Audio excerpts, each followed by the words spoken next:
British Prime Minister Boris Johnson said he supports replacing the Iranian nuclear deal hammered out by former President Barack Obama with one spearheaded by President Donald Trump.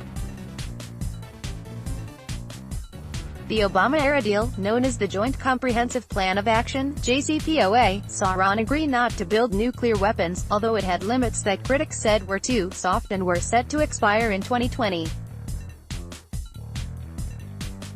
While Trump withdrew the United States from the pact in 2018, the UK, Germany, France, Russia, and China have so far stood by the deal. From the American perspective, it's a flawed deal, plus it was negotiated by President Obama. If we're going to get rid of it, let's replace it, and let's replace it with the Trump deal, Johnson told the BBC on Jan. 14. President Trump was a great deal-maker, by his own account and others. Let's work together to replace the JCPOA and get the Trump deal instead. Let's replace it with the Trump deal. We do not accept the argument that Iran is entitled to reduce compliance with a JCPOA. Contrary to its statements, Iran has never triggered the JCPOA dispute resolution mechanism and has no legal grounds to cease implementing the provisions of the agreement, the countries said in a joint statement. It was referring the matter to a commission, as laid out in the deal. UK Foreign Secretary Dominic Raab said after Johnson's comments that the Prime Minister supports the JCPOA, but also wants to be ambitious and bring in the United States and Tehran into a broader rapprochement. Raab said in a number of statements on Jan. 14 that the UK wants to remain in the deal. We want to keep the deal alive, not extinguish it. If Iran has the will, Britain will use its diplomatic energy to work with allies to chart the way forward, he said. In another statement, he said, "We want to bring Iran back into full compliance and preserve the deal," updating MPs on why United Kingdom, France, Germany have today triggered the dispute resolution mechanism in the Iran nuclear deal. We want to keep the deal alive, not extinguish it. If Iran has the will, Britain will use its diplomatic energy to work with allies to chart the way forward. Dominic Raab, at Dominic Raab, January 14, 2020. Johnson also said Jan. 14 that he agreed with Trump that Iran needs to be prevented from obtaining nuclear weapons. We've got to stop the Iranians acquiring a nuclear weapon. That's what the Joint Comprehensive Agreement does, he added. Johnson's support of Trump comes after a series of events rocked the Middle East, including the United States killing Iranian Maj. Gen.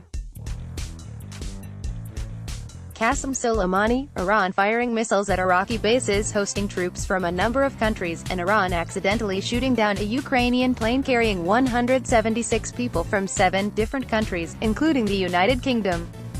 Iran also sparked outrage by briefly arresting British Ambassador to Iran Rob McGuire for attending a vigil for the passengers on the plane.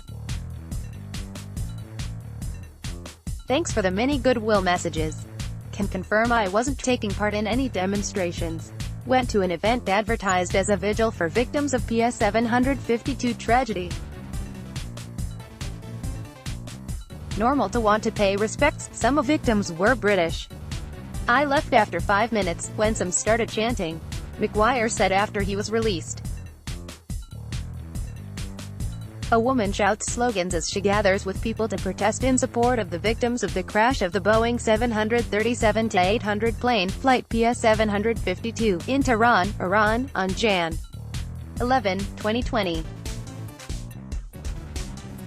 Nazan Tabatabai, Wana, West Asia News Agency, via Reuters. Thousands of Iranians have gathered to protest their government after the admission of shooting down the plane.